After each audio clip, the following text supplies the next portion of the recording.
All right, you guys, today we are going to be talking about one of the biggest flower trends of 2021, which is dried flowers. So we have Lindsay here, a florist from LA. We're going to be talking about pricing, how to choose a good florist, and how to talk with your florist to make your dream wedding come true.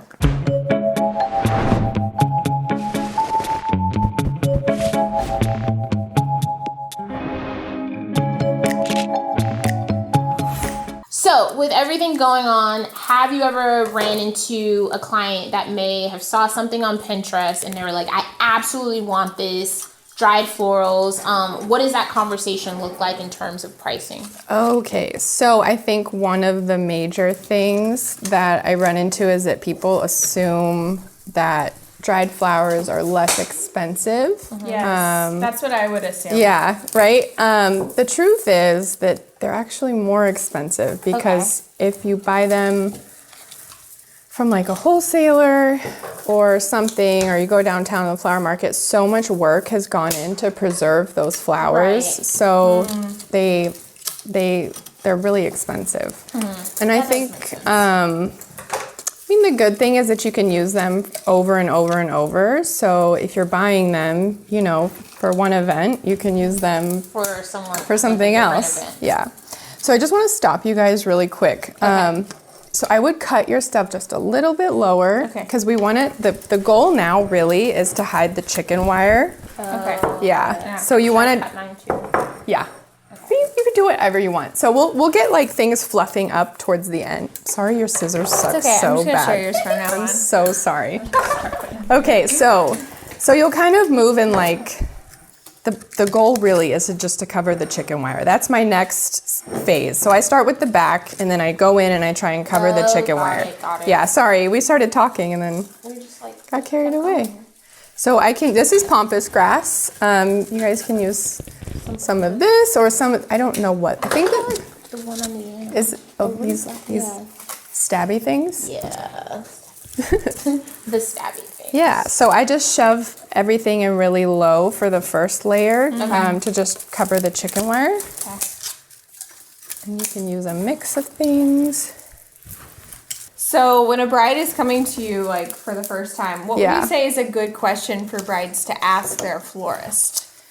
Oh, that's a good question. I think important questions are kind of like, I guess it depends on the person too, because certain things are important for other people. Like for example, I just had a bride that was really concerned about everything being eco-friendly. Okay. So, you can ask questions about like your own, What your preferences are. right, but I think in terms of signing, you want to know, like, how far in advance can you make changes? Once you're signed into your contract, can you then decrease the price or can you ask for more flowers? You want to know like their payment schedule, if they have insurance, and you want to see some of their work and if you can see some of their reviews. Yeah.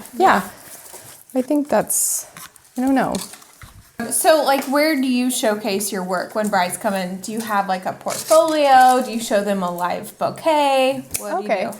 So I do have a lot of my work on Instagram and that's mostly where I found like all of my couples. I know a lot of other vendors have other great resources, but I've been lucky enough to just stay on top of Instagram. And I think something that's really important is like interacting with your community, like, because I'm a studio florist, I don't have a storefront, and so I did pop-ups in the beginning to kind of showcase my work to the community. And brides can always buy like a mock piece if they want to see what's going on before their big day. And that's helpful. My website is underway, but I do have a lot of work there too. Which, if you guys haven't seen her Instagram, it is popping with tons of reels on DIY tips just like this. Where she's creating pieces. What's your Instagram? You can follow me at Lindsay White Studio LA on Instagram and TikTok. Yeah. Oh, cool. I do a lot of these videos on TikTok. So I just want to stop you guys really quick. You're doing wonderful. You took off without me, and that's fine. It's totally fine. So usually what I do is I start with like this back right? And then I have like this first layer where I'm just trying to hide the chicken wire. So the next thing is that you can start taking these like pieces. It's cool. You do your own thing. It's fine. So you just take these pieces that kind of float above the centerpiece, and then you can start adding like length in. You know? Yeah. Okay. Okay. Like the bunny tails are great for that because they have a lot of texture. Got it. Yeah. So it's kind of like you're working in layers. There's 3 layers kind of. There's like 4. There's just layers. So then when a bride is coming to you with their color palette, they're like, okay, I want tons of greens, blues, yellows, oranges. How do you, one, bring it all together and let the client know maybe sometimes the colors don't all go together? Oh, this is a good question. How do you relay that to? Okay, so I think the biggest thing is that brides will come to me with a Pinterest board that has 85 different trends going on. And it's really hard to like narrow it down to one cohesive look. Right. And like for example, I have a bride coming up and she wants all fall colors, but she also wants succulents. Oh. And for me, that doesn't go, right? That doesn't really go for me. But I can find a way to incorporate succulents like that are different shades. So there's like darker succulents that are fall colored. So I'll just bring those in and see if she's interested in that. And a lot of times what I'll do is I'll make a mood board where they can see it all together, because I think sometimes when you're just talking to them about the look, you really have to visualize it. So I'll pull pictures off of Pinterest. Right. I've been known to draw sketches. Okay. Super helpful. That's helpful. It's a scary, but But you at least bring. no, but I'm like, it looks like this kind of, yeah. Okay, you guys are doing a good job. This actually turned out really nice. It looks really good. I was trying to just only put a little bit of color. So, you guys can start that's kind of how you end it. You just, when you feel like you're done, you're done. I would go in and hide the chicken wire more, here, and then you want to make sure like the lip of the arrangement is kind of covered. Right. So we can just shove some of this stuff in. And you can, the cool thing is like this it's great for your wedding and your event, but you can always like bring them to your mom on her birthday or to a dinner party. So it's always good to know how to make an arrangement. I think one of the benefits of like choosing dried flowers, which I literally didn't think of until you started talking, was that, a lot of brides want to preserve flowers like from their wedding. Right. And it just takes a lot of time. And also you have to think about like, save the flowers from the wedding night. Yeah. But like these are already preserved. So you can keep whatever you want forever. Yeah. So these are gonna outlive you, and a question I get a lot of the times is how can I preserve my bouquet, or how can I save it? And I don't know if you guys have seen like the old school bouquets in the cabinets where they're like, people like and they're save like them forever. They look all like, but it's a great way because these are done. This will stay looking like this forever. I do have a question. So with COVID. Yeah.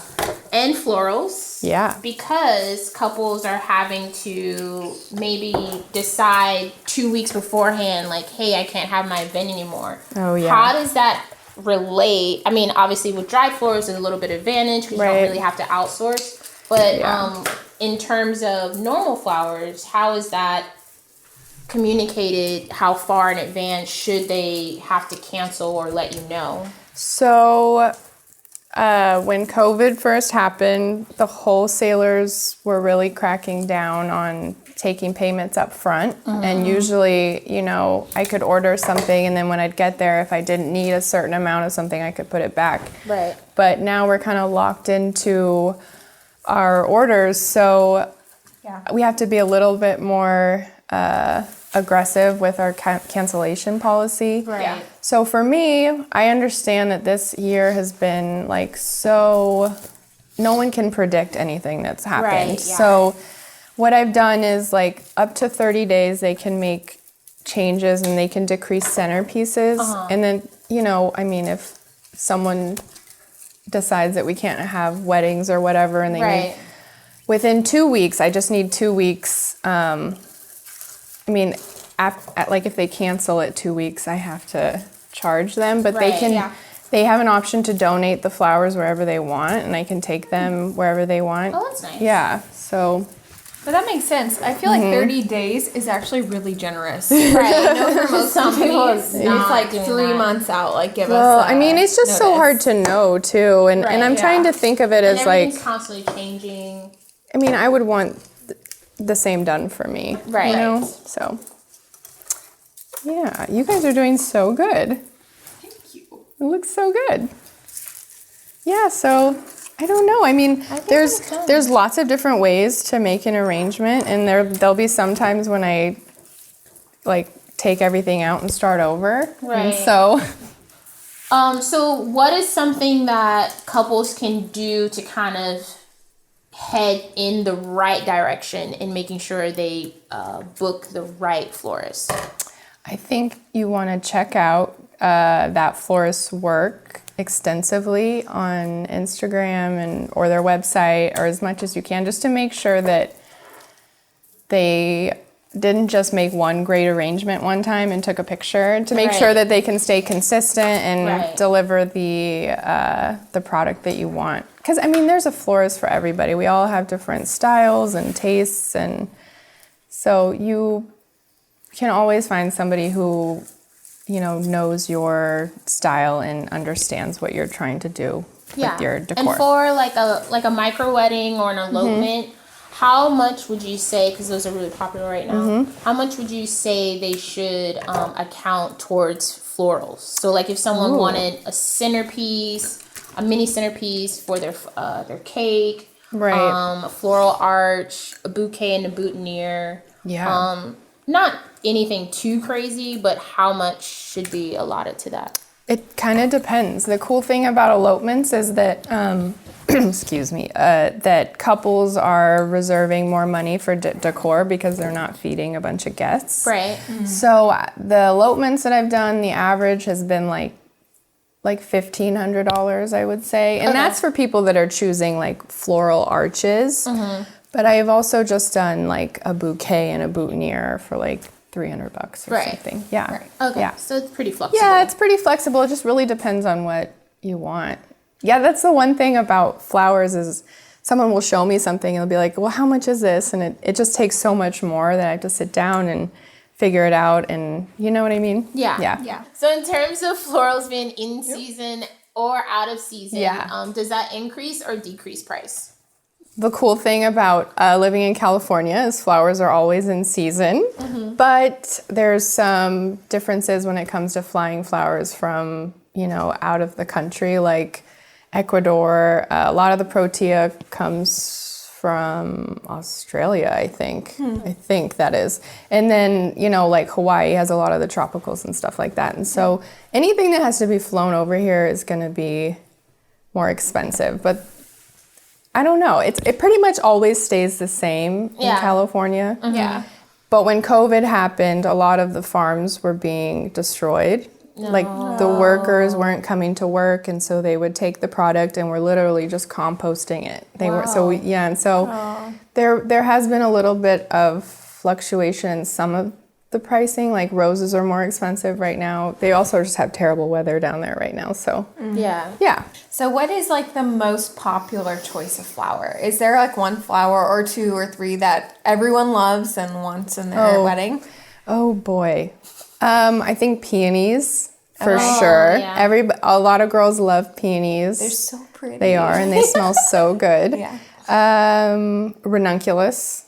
I wouldn't expect that. Ranunculus is a big one. And then the dried flowers this year, for Yeah. sure. Dried flowers, yeah. Okay, so when a bride is coming to you for the first time, what are some good questions they should be asking or things that they should be looking for so that they can choose a good florist versus a not so good one? Oh, good question. I think that the best way to choose a florist for you is to find pictures that you like on Instagram or Pinterest and find a florist that matches that aesthetic. And then when you're going back, just make sure that they have a consistency about them, and that they're not just showcasing one great arrangement that they made one time. Another thing, especially right now, that's important is just staying on top of like payment plans and contracts. What does this florist contract say? Does it work with what I need? And then if you can check out some of the reviews, that's also a good thing. Yeah, because with payment plans and especially during COVID and stuff, like it is super important to probably know the fine print of the contract. Right. Like for you, when can a bride kind of like change their mind? Like, can they change their mind up until the wedding day, or like? So I usually check in 8 weeks before to see if anything has changed, because I know how wedding planning is, and there's always something different. But they can make final decisions up to 30 days before. Okay. Yeah. Great. That's a long time. I mean, it gives them a lot of time to like figure out what's going on, especially with all the changes that are happening now. Yeah, for sure. That's great. Let's talk about pricing. All of these materials here for this arrangement, say you had a table of 10 to do. What is the pricing formula? Oh, wow. So I don't really charge by guest. Okay. But so the common formula that florists should be using is the cost of materials times 3.5 plus labor, which runs 20 to 25%, and delivery, and then cleanup if we have to come back and clean up, which I think some couples forget to factor that in. Gotcha.